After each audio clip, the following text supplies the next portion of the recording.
Hi, this is Father Mark Boulos with the Bible as Literature podcast. Situated opposite Galilee, the earth of the Gerasenes marks the site of God's first tactical strike against Greco-Roman assimilation in Luke. The Greco-Roman rulers who possess and enslave the land impose violence and havoc, sowing death where God's many flocks were meant to roam freely without interference. Like the abusers in Jerusalem, the occupying forces in Decapolis do not want to live and let live. They seek to assimilate, to convert, to impose, to kill, to force others to become like them. Twice as much the sons of hell as themselves. Sure, they may be interested in learning something from those they conquer, but ultimately, everything must be melted down and absorbed into something of their own making. It's called a God complex. Matthew Cooper writes, "The logic of American liberalism is a barely warmed over Hellenism. The world-embracing, universe-striding Hellenic ideology under Alexander was an assimilationist one. In the Alexandrian ideology, it doesn't matter what tribe your parents are from, what your lineage is, or in what area of the world you were born. If you speak Greek, eat like a Greek, dress like a Greek, walk like a Greek, shit like a Greek, think like a Greek, then you're a Greek." It's exceptionally difficult for an American to consider this ideology and not think of the melting pot. They do not submit to God, who made the heavens and the earth. They do not accept what was made as it has been made by His making. His name alone be praised. Unlike every other revolution in human history, the socio-political rebellion of the biblical tradition. Be ye not deceived, O man. It is indeed a political rebellion, though it is not about starting something new. It is a reversion. To accept the Bible is to revert to God as your king, as your religion, your tribe, your city, and your homeland. To return to His land is to return not to what we build, create, perceive, synthesize, or formulate through our ideological or theological assimilations, but to what God Himself provided in the beginning, an open field where all living creatures coexist in His care.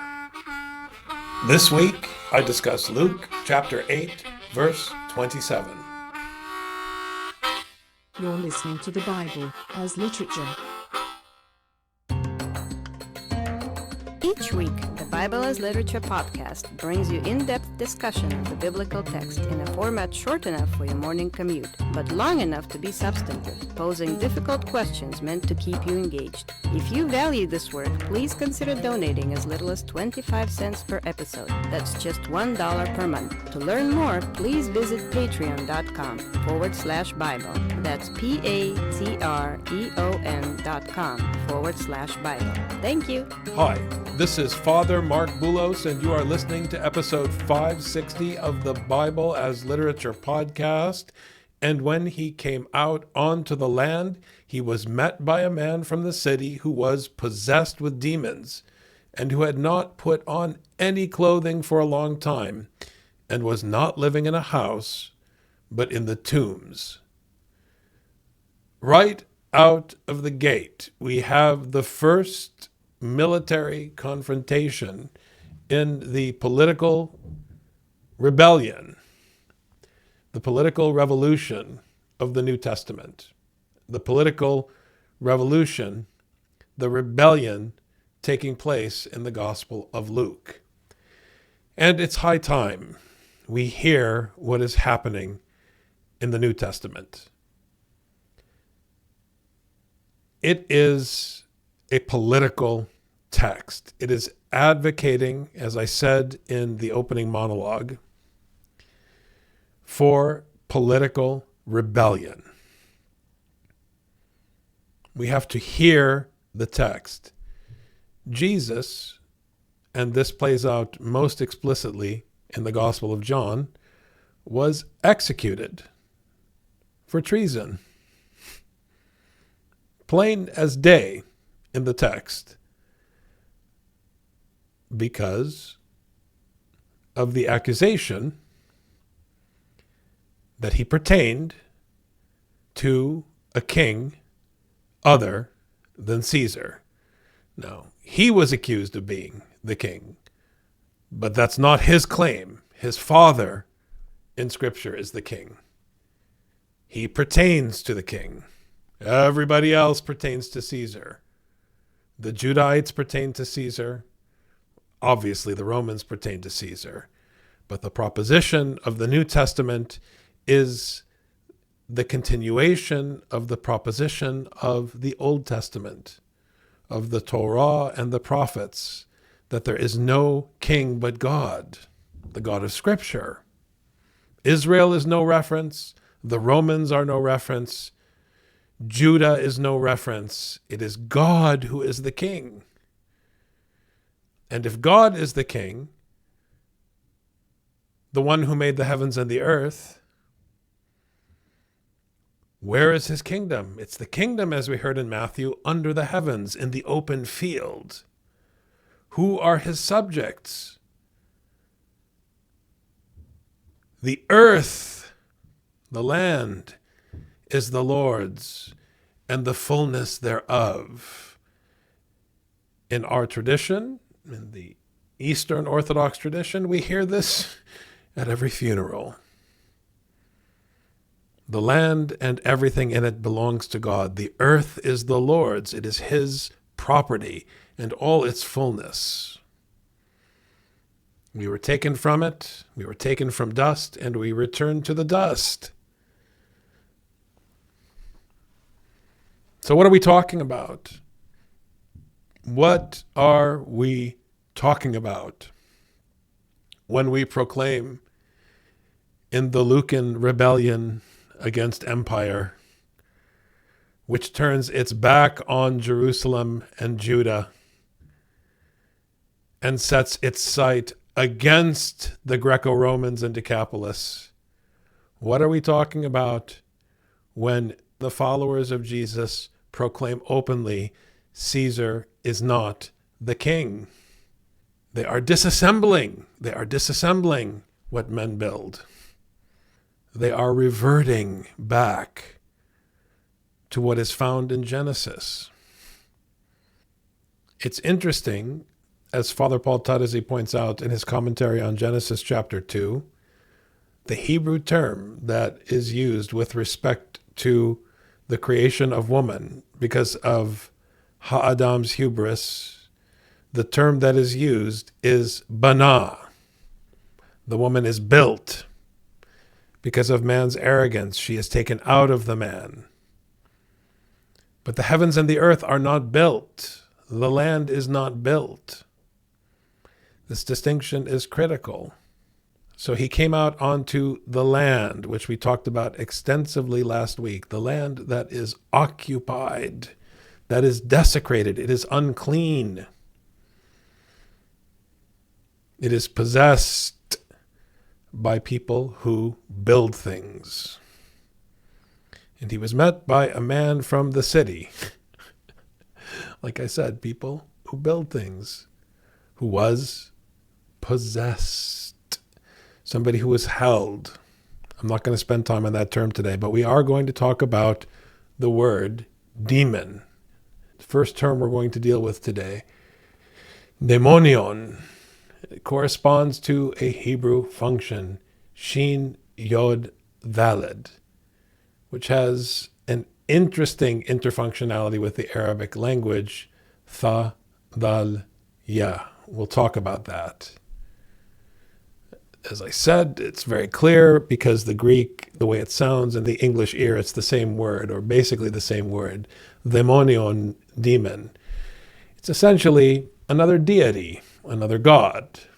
So this function in Hebrew, the way that it's used in the text, I always try to avoid saying this function means, because when you use, as I've said many times, the word meaning, you immediately lapse into the mentality of Socrates, roaming the planet trying to figure out the meaning of things. There is no meaning.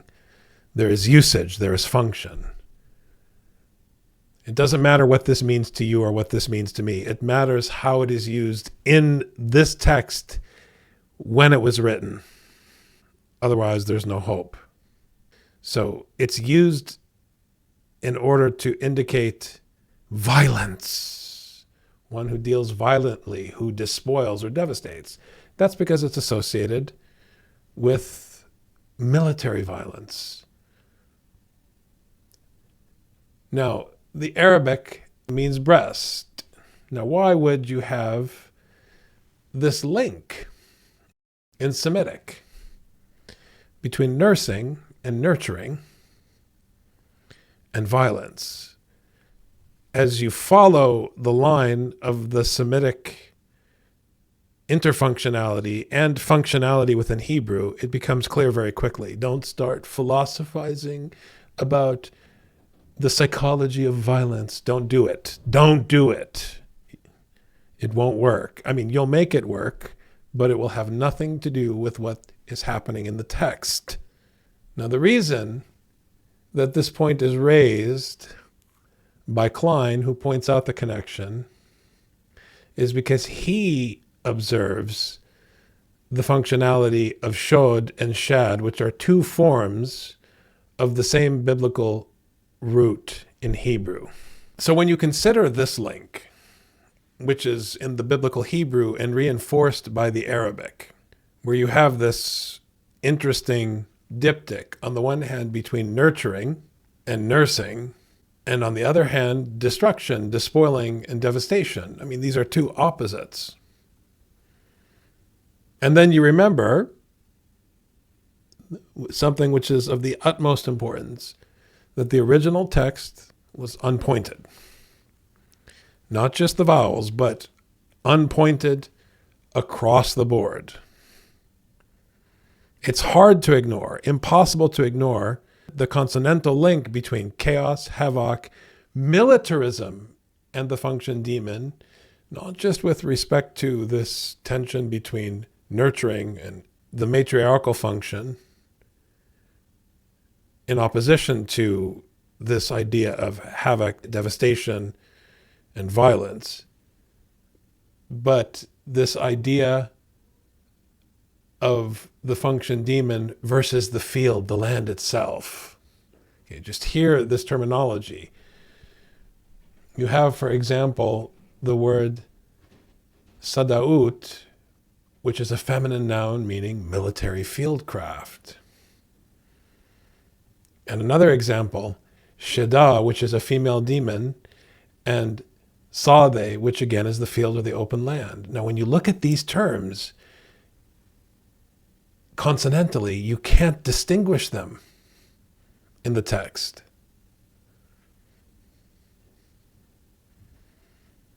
So the intersection is not a coincidence. Let's just go a little further and look at a subfunction that's associated with daimonion in Luke. Shin, dalet, dalet, and sin, dalet, dalet. Another example where the consonants unpointed intersect. Shadad, which is to devastate, despoil, or destroy, referring to violence or judgment, again. And sadad, which is to plow, or harrow, which refers to agricultural activity. Again, it's interesting. It's a diptych. Destruction, devastation, violence, or something productive. To plow, to harrow. In Semitic, the function demon likely originates from the Akkadian term shidu, a protective spirit. Protective.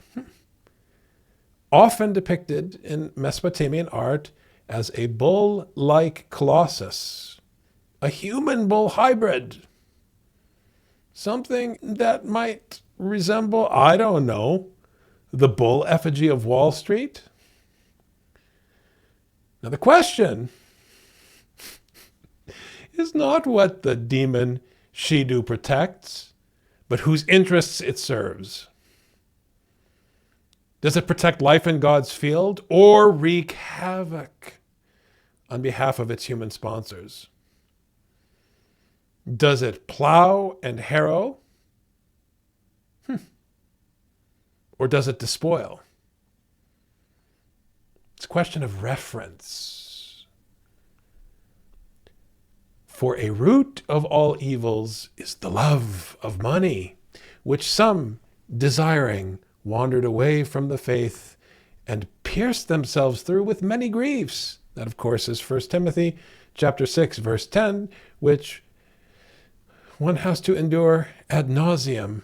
Ridiculous rationalizations by people who have to apologize to wealthy donors at church so as not to offend them by trying to explain what Paul really meant was, Paul didn't really mean anything.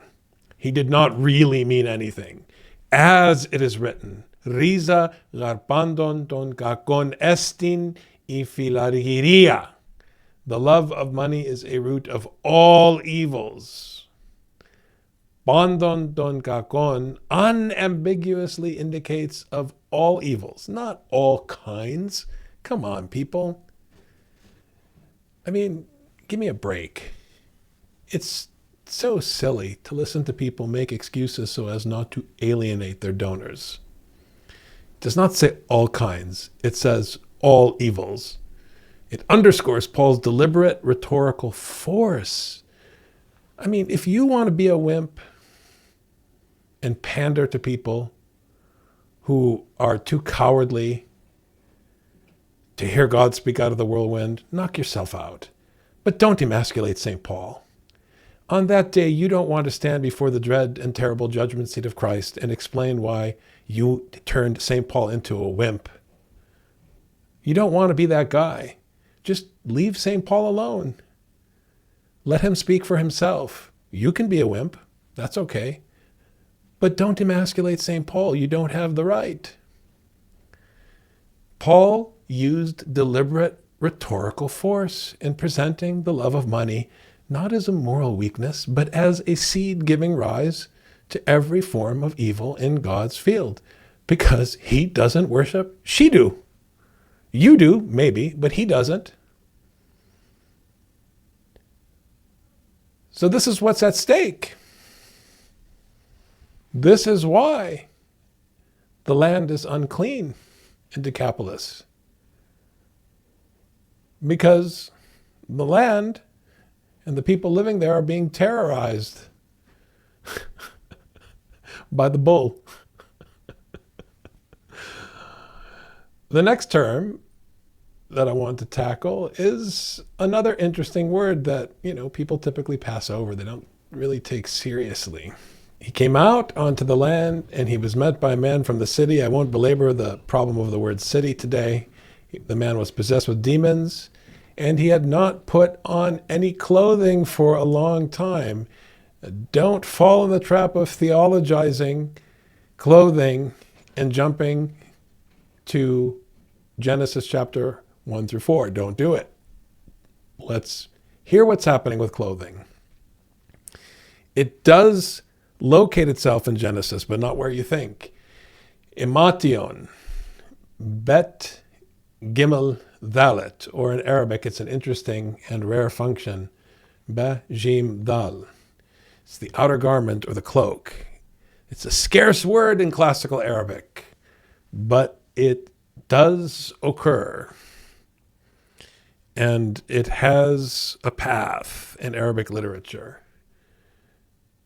Bajada means to strive or to exert. Technically, it's different than bijad, which is a pre-Islamic Bedouin term, which later on, because of its deep roots, in shepherd life appears in extra-Quranic religious texts when they talk about Moses and the burning bush, for example.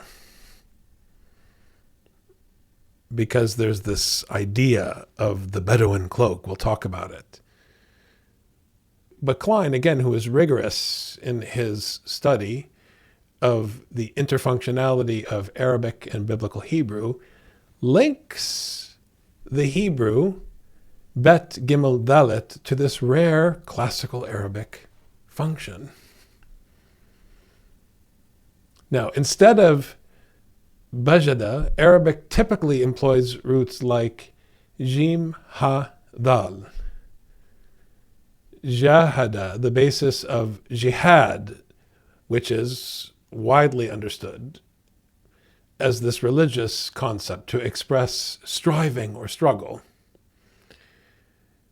And you have it in roots like Jim Dal Dal, which means to be serious, Jadda, or again, in this concept of seriousness, which reinforces the idea of earnest effort or striving, one's commitment, which underlies the concept of jihad, someone who is committed, who strives, who's committed to the cause. Now, the bijad, which is a coarse, often red or striped woolen cloak, as I said, is the garment of the Bedouins, of the desert dwellers, the shepherds. And in shepherd folklore, it symbolizes striving through its association with the harsh realities of shepherd life in God's open field. It's a striving that demands simplicity, endurance, and honor. And this is the important point. And you must pay attention because it's pre-Islamic and it shows the continuity of these Semitic functions and the interfunctionality of these texts. The reference to soft garments is not incidental, because in Luke chapter 7, verse 25, what does Jesus do? He mocks those dressed in soft clothing, who live in luxury in royal houses. Do you remember what he said? John the Baptist is more than a prophet. He's more than a prophet. What is he? He's more than a prophet. He's clothed in the rough and unpleasant garment of a shepherd. He survives under God's rule in the open field with an honor imperceptible to the eyes of city dwellers. You know, people who wear soft clothing. People like us who carry iPhones. It's the smell of a field. And that's a quote. It's the smell of a field that Luke chapter 8, verse 27 makes terminologically functional here. Yes, I'm quoting Genesis, recalling the transfer of Isaac's blessing to his younger son. Now Luke turns the tables as Esau was denied his birthright in favor of Jacob. How does Luke turn the tables? I mean, Luke is lexically making Genesis functional. This is Genesis 27, verses 26 to 29, because Luke is referring to this text through the use of terminology. Because Jesus is moving out against those who have enslaved this poor man and who have enslaved the land of the Gerasenes. He is now going to transfer the birthright to the demon-possessed Gerasene. Then his father Isaac said to him, "Please come close and kiss me, my son." So he came close and kissed him, and when he smelled the smell of his garments, oh, those shepherds are so unclean. I think it was either Blaise or Matt. Blaise Webster or Matt Cooper, who made the comment recently in one of their articles that the Romans would have looked at Jesus like an unclean barbarian from the wilderness. Yes, because shepherds are those unclean people from the wild. He smelled the smell of his garments. Oof. He blessed him and said, see, the smell of my son is like what? Is like what? Do you hear what I'm smelling here in the text? Is like the smell of a field, which the Lord has blessed. Now may God give you of the dew of heaven and the fatness of the earth and an abundance of grain and new wine. May peoples serve you and nations bow down to you. Be master of your brothers, and may your mother's sons bow down to you.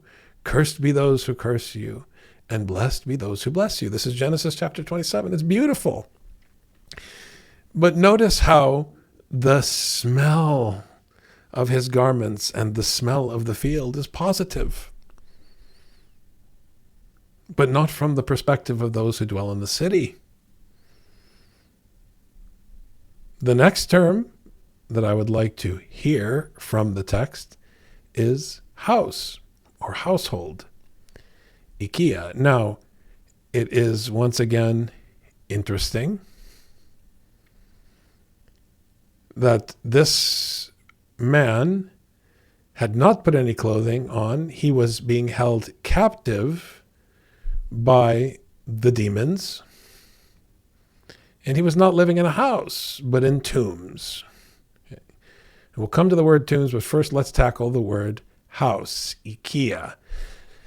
Now, if you are just dealing in meaning, which is typically how people, as I've said many times, approach texts with a dictionary, which is a disaster, you'll just go with the obvious, which is bait, which is the same in Hebrew and in Arabic.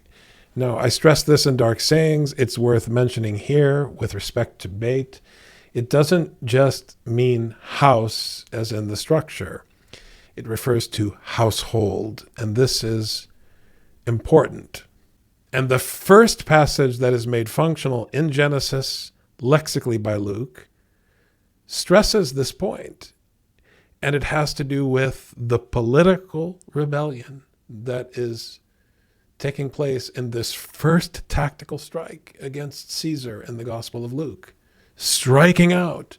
And it's a beautiful strike because it's not just against Caesar, it's also against Jerusalem and Judah.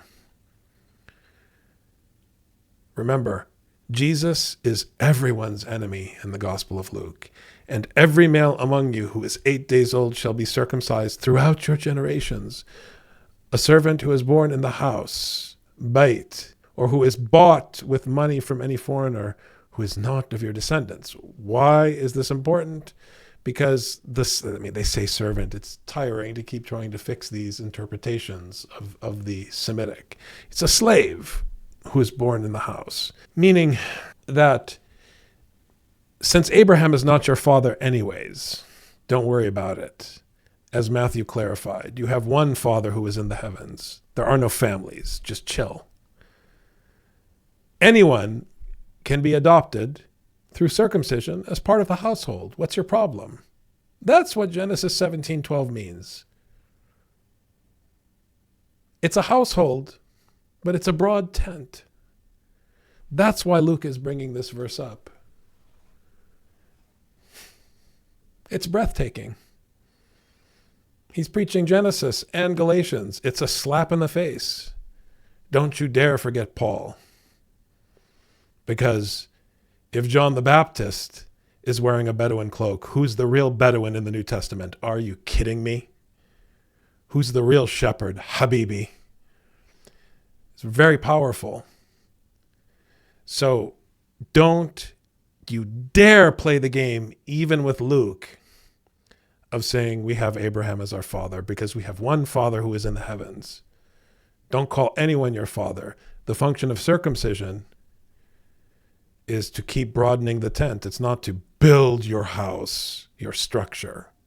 That's the first point. It's a household. The second correspondence is even more interesting because ikia, that's why it's not a dictionary, it's functionality. Ikia also corresponds to Aleph He Lamed, which is again in Arabic, Aleph Ha Lam.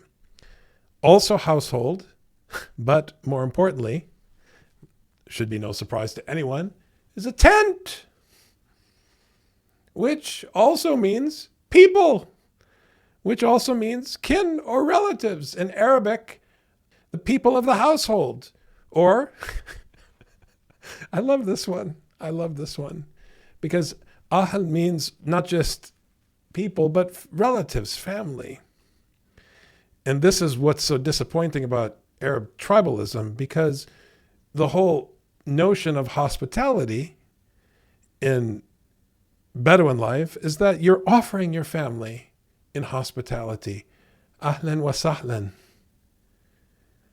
Literally, you're offering your family, and then you have the sahl, which refers to the open, flat plains. You have space. I have family for you, and I have space. But ohel in Hebrew refers to the tent. Do you still want to argue with me? Oh, shepherds, Father Mark. It's right here in front of you, in the language of the sacred text. You still want to tell me Abraham is our father? No. You have one Father who is in the heavens, and his kingdom rules over all. And what is Luke quoting? Specifically, terminologically, I'm not picking things out of the air. This is what the Lucan text is citing, and these are at the top of the list. When the boys grew up, and there's only 2 references, actually, with this second function that corresponds to ikia. When the boys grew up, again, Esau became a skillful hunter, a man of the field. Saw they, wow, we're back with the field again. The field keeps coming up in these references. It came up in Genesis 27 also. But Jacob was a peaceful man living in tents, ohalim. Wow. Living in tents. Why was he living in tents? Because he was a shepherd. Why was Esau a hunter? Because he lived as a man of the field, which is the will of God. This is the law in Numbers. Now we're in Numbers chapter 19. This is the law. When a man dies in a tent, ohel, everyone who comes into the tent, ohel, and everyone who is in the tent, ohel, shall be unclean for 7 days. Now we're talking about clean and unclean. Why is this an issue? Because the land of the Gerasenes is unclean because it is occupied by the Greco-Romans. Reference. Are the Romans the protectors? Is Caesar the protector? Is the demon god Shidu the protector? No, the land is unclean. Why is this notion of the demon as the protector problematic? It ties the demon function to the rulers and the princes of the earth to whom you look for protection. We have no king but Caesar. That's why it's an interesting play to use the stock market bull as just an example for instruction, because you get up every morning and you listen to National Public Radio or whatever you listen to check the stock market, in whom you place your trust. Shidu. Come on, friends. Nothing changes under the sun. It's your protector. It's your deity. You don't trust in him. The last term that I would like to touch on consolidates this question of clean and unclean, which is why we keep hearing references to the Torah and the question of how to atone for the uncleanness of the land. The uncleanness, it's this term mnima, which means the place of remembrance, like amnesia. It's the same terminology. in Greek, but it refers to the tomb. Right? It's the place where you go to remember the dead. But it corresponds in Hebrew to Qaf Bet Resh, or in Arabic, Qaf Ba Ra. Then they said to Moses, is it because there were no graves, Kebarim, in Egypt, that you have taken us away to die in the wilderness? Why have you dealt with us in this way, bringing us out of Egypt? Again, you see how Luke, by making Exodus 14 functional, is raising this question of trust the rulers in Jerusalem and in Judah,